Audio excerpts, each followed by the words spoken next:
నువ్వేం చేసుకున్నావు? ఏం పెట్టుకొచ్చినావు? ఎవరైనా మందు పెట్టరా? ఏంది మమ్మీ ఇది? అమ్మని అమ్మని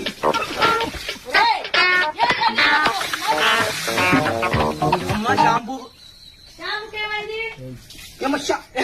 ఇంకో వస్తానే ఉంది మమ్మీ, వస్తానే ఉంది మమ్మీ, వస్తానే ఉంది మమ్మీ.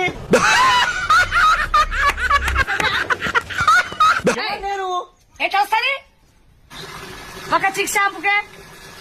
ఏం పూసుకొచ్చినావురా నువ్వు? మొత్తం జుట్టు మొత్తం ఆగం చేసినావు. ఏం పెట్టు ఇక జుట్టుకే రుద్దుతావా ఒళ్ళంతా రుద్దుతావా నువ్వు? ఏంది అది తర్వాత సంగతి ఒళ్ళు రుద్దు ఫస్ట్. నేను పెడితే ఇక తల